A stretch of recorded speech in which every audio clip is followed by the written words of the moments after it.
Bonjour and welcome to the Red Lake Nation College Gikendaasowin podcast. Join us each week for discussions on topics including culture and language, career exploration, RLNC student spotlights, student projects, and other RLNC services. This week we have part 2 of interview with RLNC instructor and academic advisor Harlow Norris Rainbird, conducted with William May on July 7, 2019, about his experiences growing up as a fisherman in Red Lake. Red Lake Nation College would like to thank the National Endowment for the Humanities for their generous support in the creation of these podcasts. Miigwech!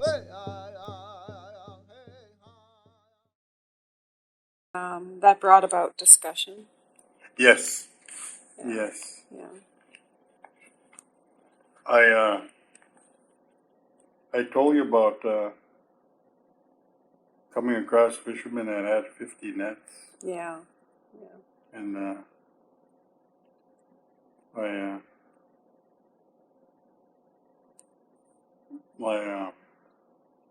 I didn't think I wanted to be in that, and I felt it was time, to sit down and start talking and discussing, what do we need to do? Mm-hmm. Because the walleye was, like I mentioned earlier, Mm-hmm. from what I recall, there was like a couple 100,000 walleyes left on the lake, and it just wasn't. It wasn't worth it. Well, I could do okay. I could make a good okay living. Doing that, but I didn't want to.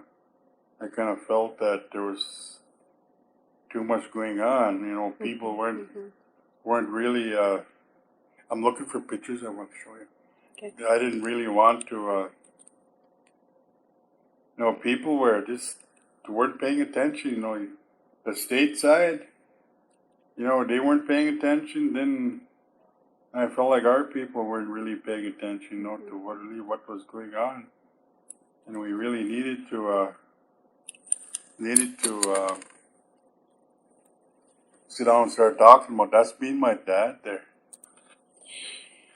So about this time, the annual catch, the annual take was a lot.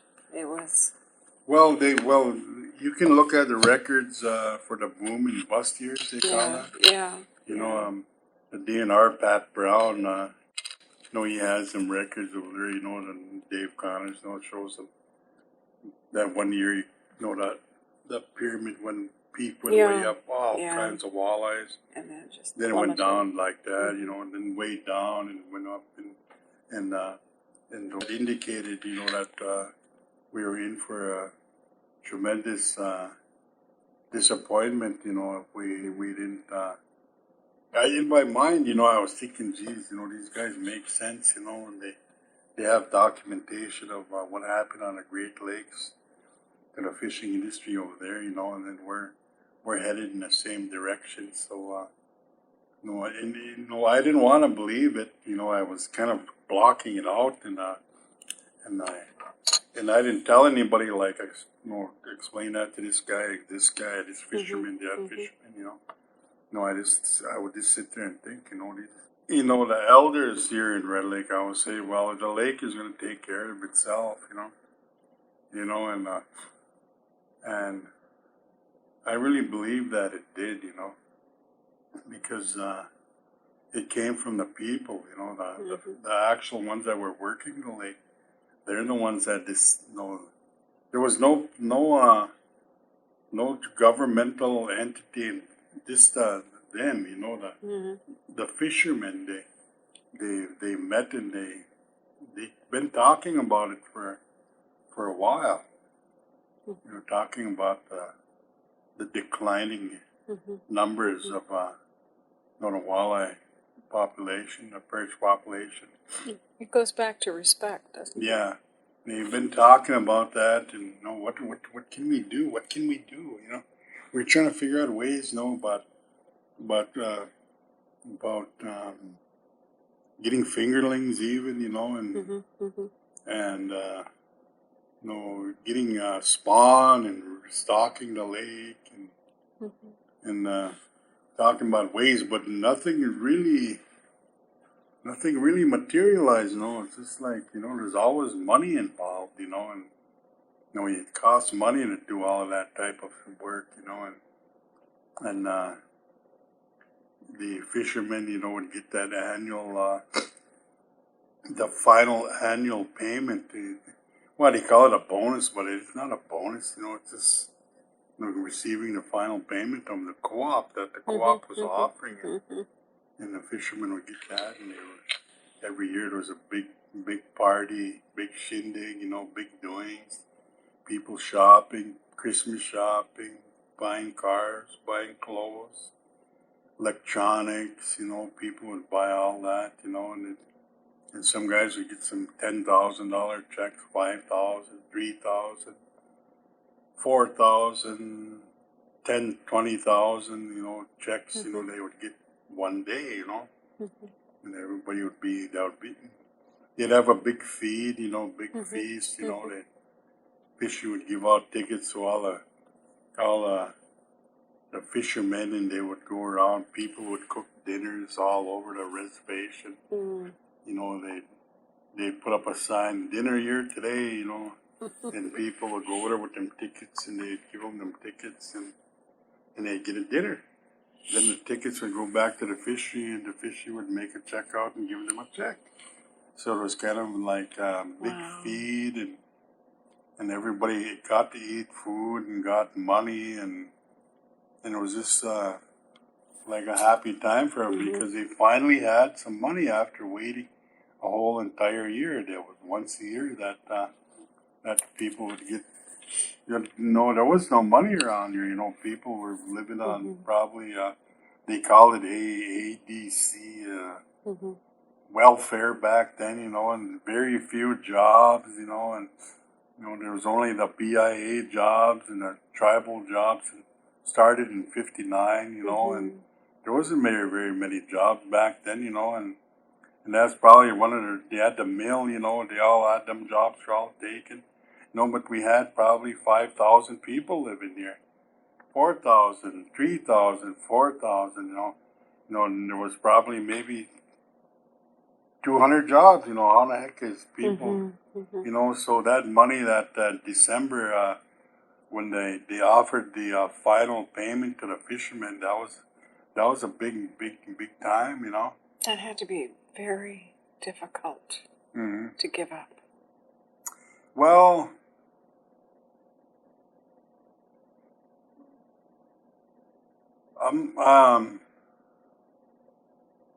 most of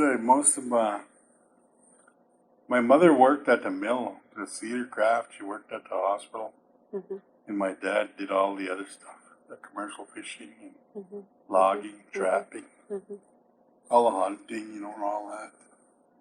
And so but there was 10 of us though, so it wasn't like we had a lot of money or anything. We just we had a place to live and food on the table, Yeah.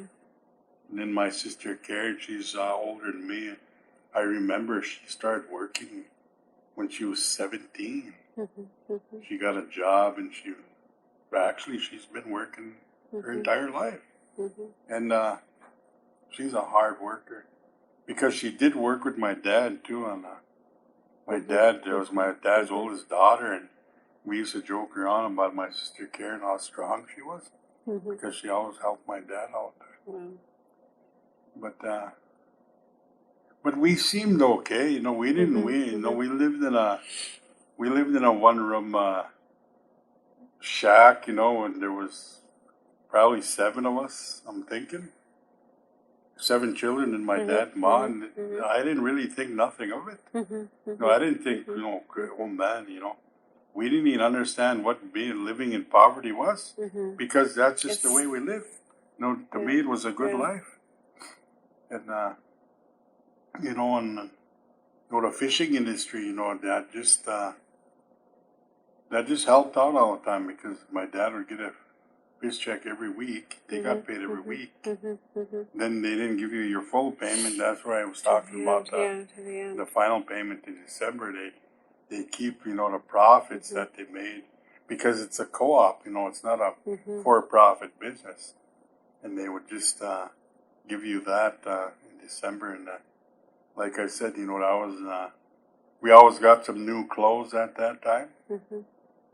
We would go to school and be dressed really nice at that time. We'd get a couple outfits, and everybody in the family would get a couple outfits and maybe some new, and my dad would get a different car or pickup or something, and or he'd buy maybe a chainsaw and or and he always had a rifle, and he always had a deer rifle, and he always had a 22 and two guns, to be able to get deer or moose, and the 22 you'd always get for like rabbits and partridges and smaller game, and that was just the way it was. We never really looked at it as being hard times, or we never sat around and say, "Man, this life is hard." We never sat around like that.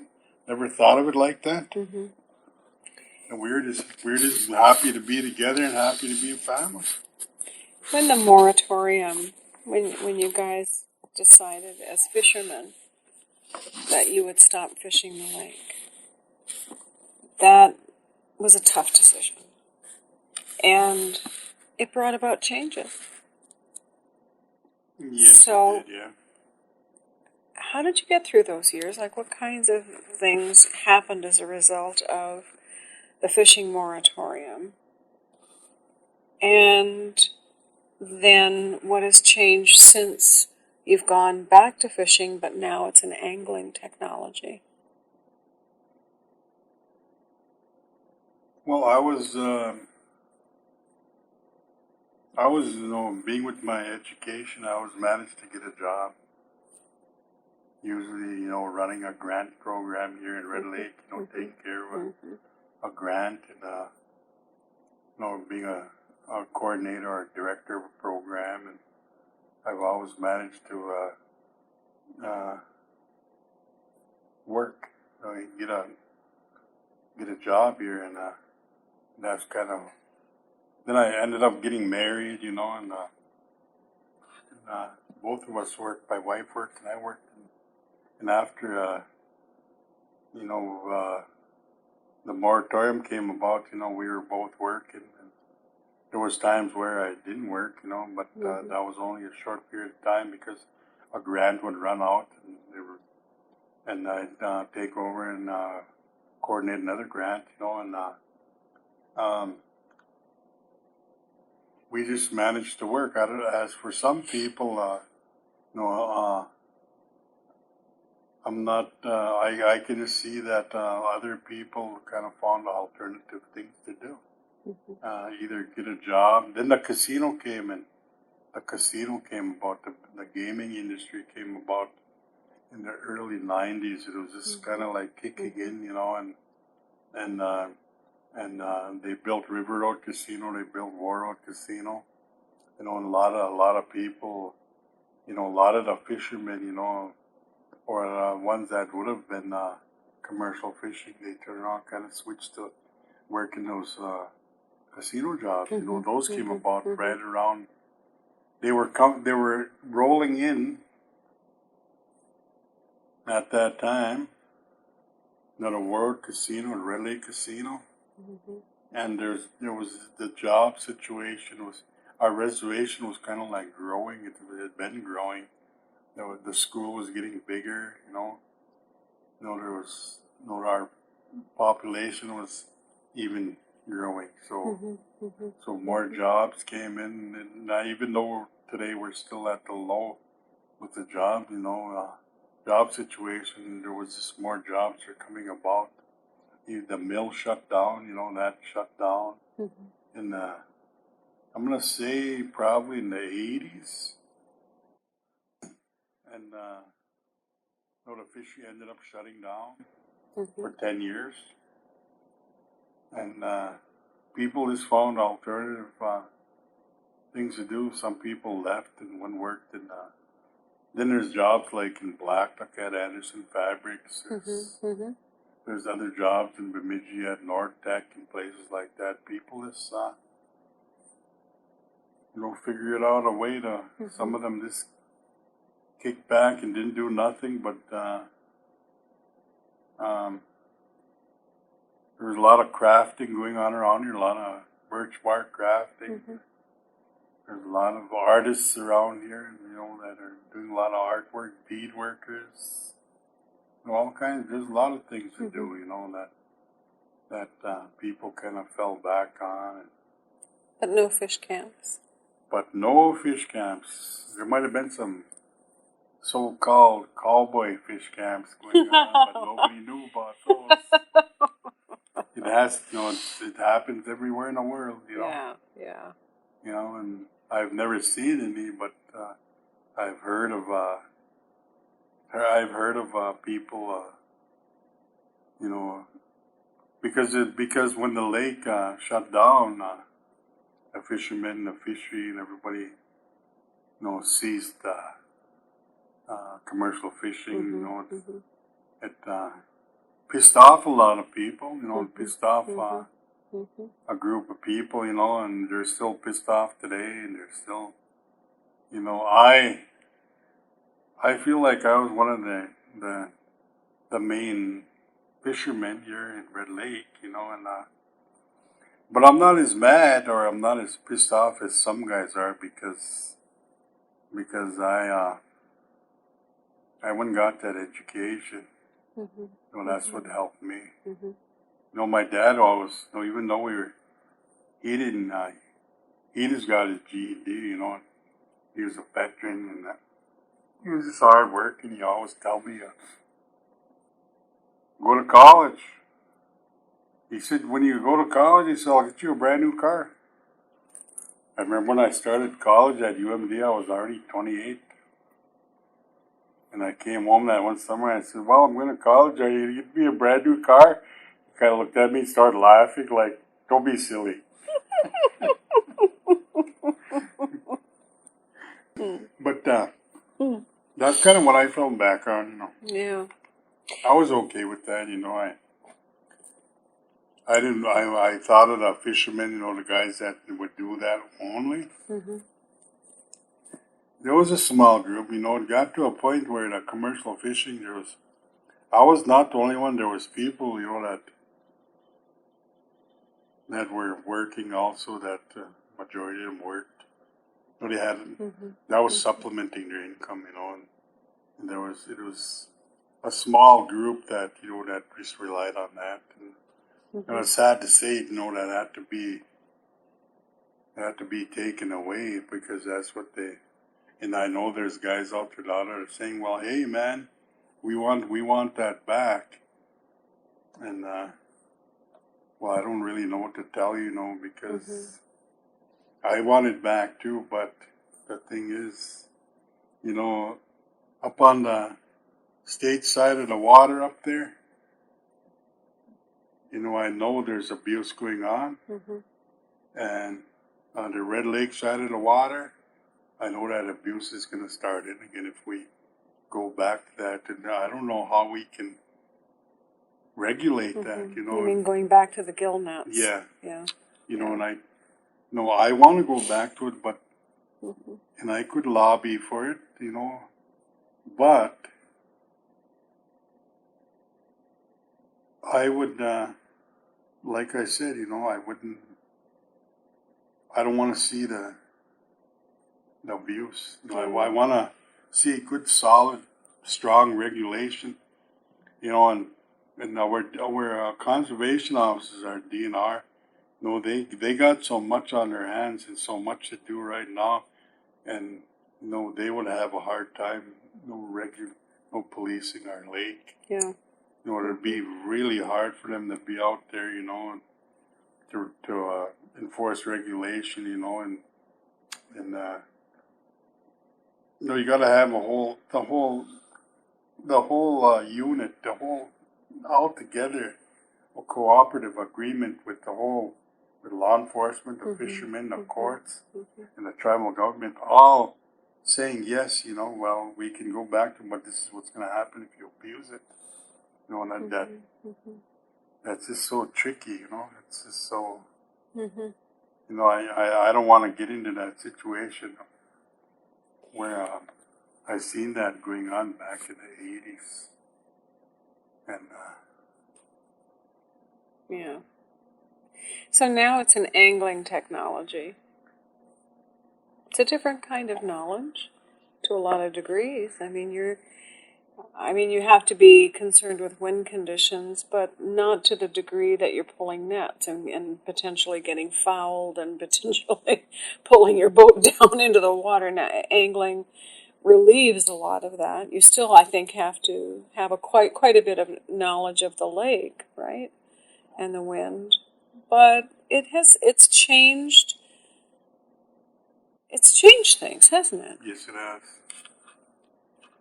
Well, I haven't been back out there to angle,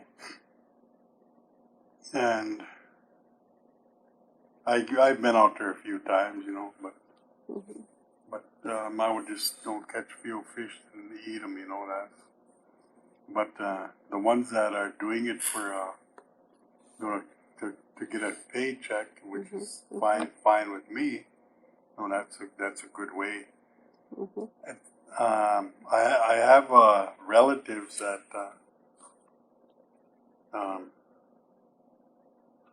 it appears to me, from what I can see, is you gotta have that. You gotta understand the angling techniques, the angling skill it takes to be able to catch a walleye or a perch or a whitefish or any fish for that matter, crappie. You gotta have you gotta, again, it resorts to season conditions in the season. You gotta know, you gotta understand where the fish are at. How you're gonna have to. You got to seek the fish out. You got to understand where they're at and how to lure them in. That's them are the tech. That someone that they need to understand and learn.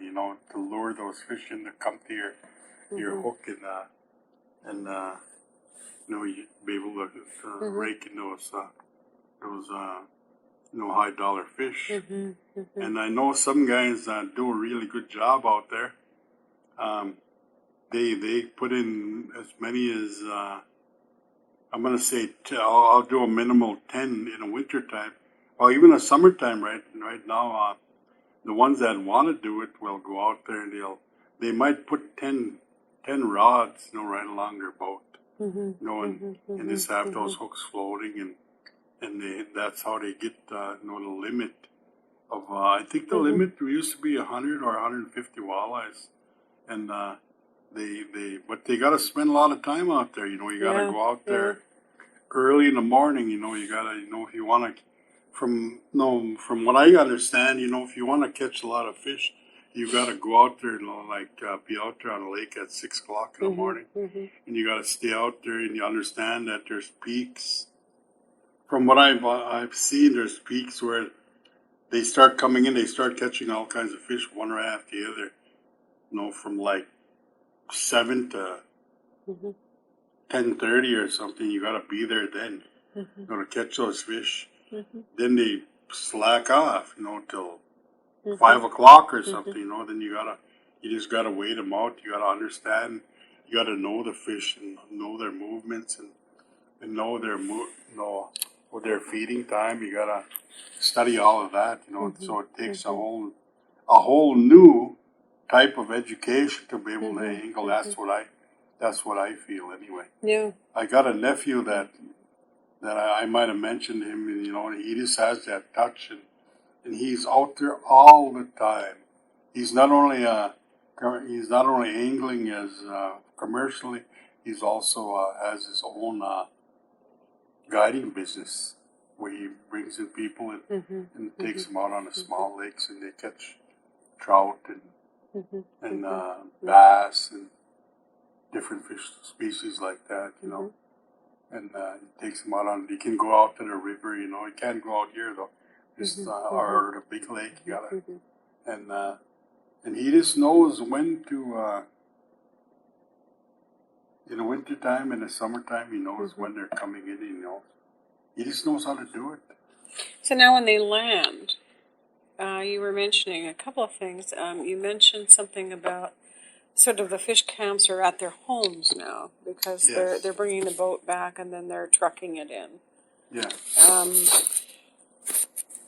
And are there landing places other with Upper Red Lake? Are there landing places? Because that's a long way to truck it in, to truck it to the co-op.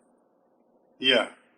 So does the co-op have different landing places? No, they. A few years ago, there's always been like public landings, in different areas. There's the Red Lake River, the outflowage. There's a nice boat landing there where you can pull in with your boat, back it on, and back it right in the water, and launch your boat and pull out and go park. There's one out there. There's one in Black Duck River on incoming over here. There's one there. There's one in Little Rock called Hallett's Landing. There's one there. Then there's one behind the fishery. Yeah. These are all ones that were made. They have these cement things. And there's when you go out angling, you get 30 walleyes. You take ice out, or else what they do is they keep it on a stringer. Oh yeah. They keep them on a stringer in the water as you're catching them, and when they decide they're done for the day, they're still fresh and alive in the water. So they bring them in, put them in a cooler, and bring them into the fishery. Yeah. And those landings were built by a grant, I believe, through the DNR. They were able to build. I think it was 4 of them. 4 of them. Then there's other ones. There's other ones. There's like where my dad had his fishing grounds. It's called Zemos, and we built a road to the lake back in the '60s. His buddy took and he had a caterpillar and he plowed a road, dug up dirt, pushed it and he made a road to the lake where we would have to walk across that 500-foot bog to get to the edge of the lake. But he put that there, and that's been there since early '60s. So that became Zemo's Landing. And there's other landings. There's one right here, right up here, by the creek over here. There's another one called McKinsey's Landing. That's just public landings where everybody can go launch their boats if they would like. And then the ice fishing season, that's they can go out there and go drive out on the ice and go fishing out there. Yeah, as far as intergenerational passing on of knowledge, there are opportunities through the ice fishing, through the angling. So it's changed, but there are still intergenerational opportunities for teaching. Yes, there is, yeah.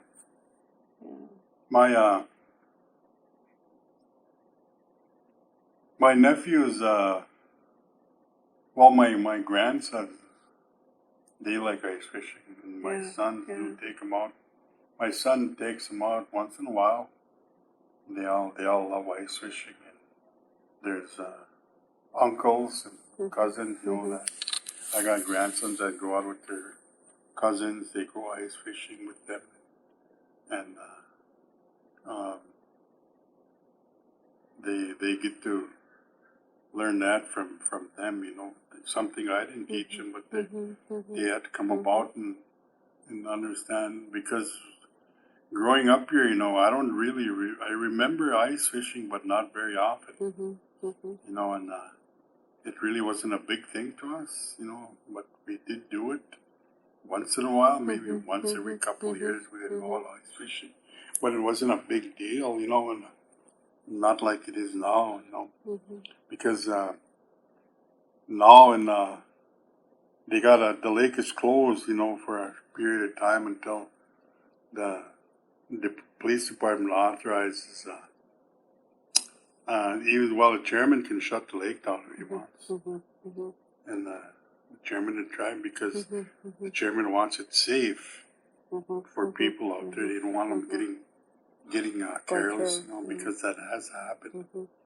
And the chairman can open and close the lake anytime he wants.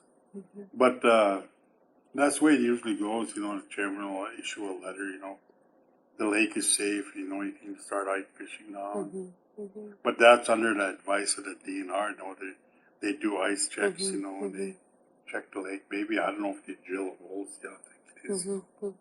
But that usually how they do it now. And then the kid, there's kids that go out there and ice fish. Or you go out to any certain area where there's ice fishing activity going on. You can see 20 to 30 fish houses.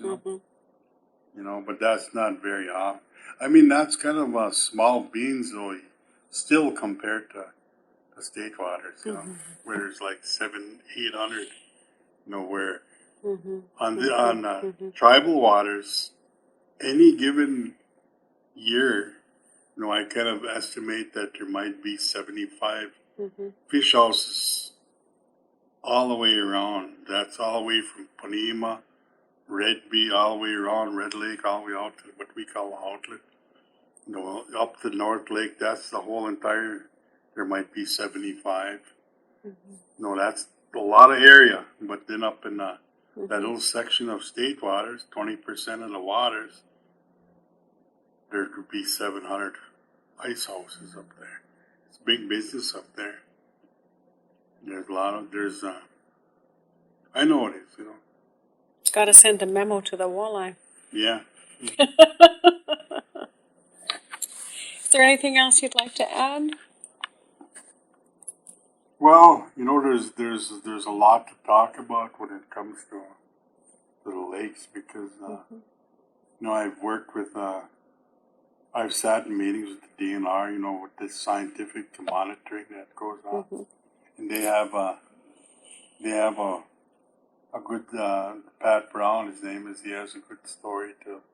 He has a good explanation of the population, and how we take care of it, and how the commercial fishermen, it was like giving up bread and butter,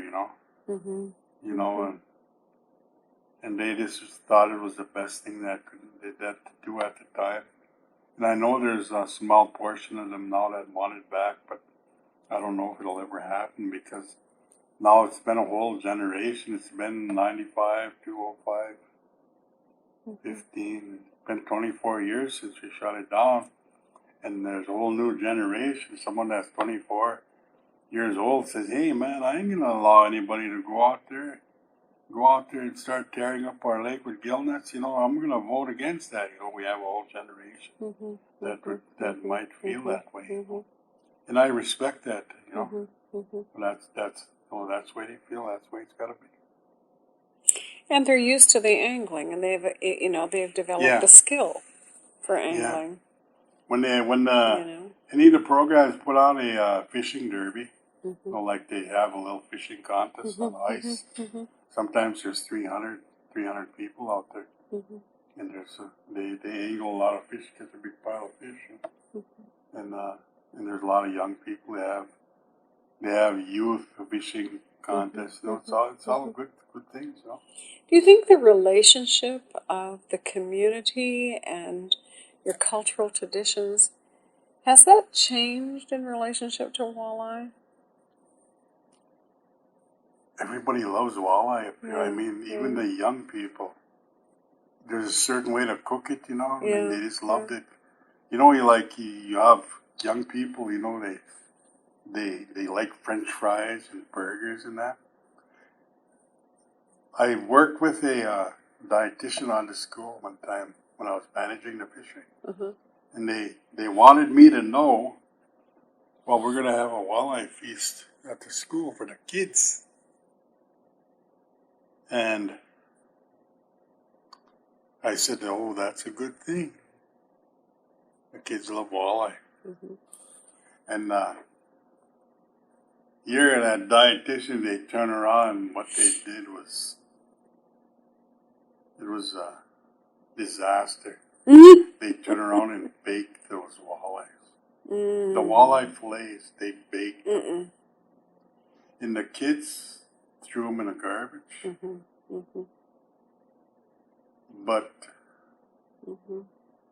I asked them, well, why did you do that? Kids are not going to eat them walleyes if you cook them like that.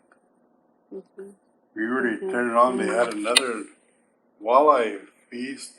I'm not too sure. We were trying to set that up for the school. We want to cook it. And we turn it on and you cook them, you breaded them.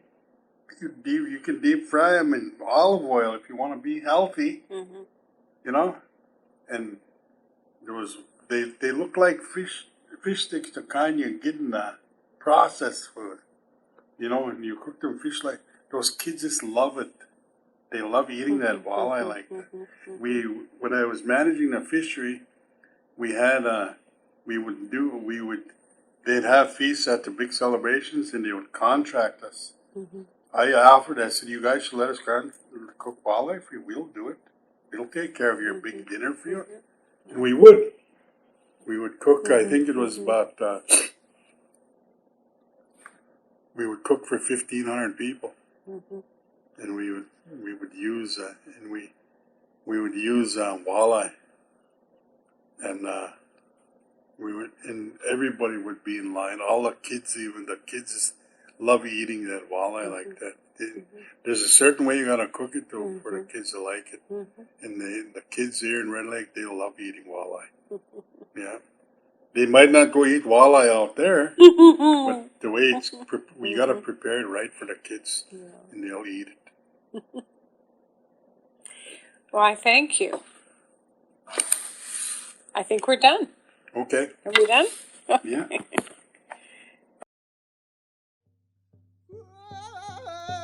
We hope you enjoyed this week's episode. Be sure to join us next week as we hear from RLNC students in their podcast projects they created in Professor Lucas Bratfold's Ojibwe Mullen class. Miigwech, and we hope you have a great week.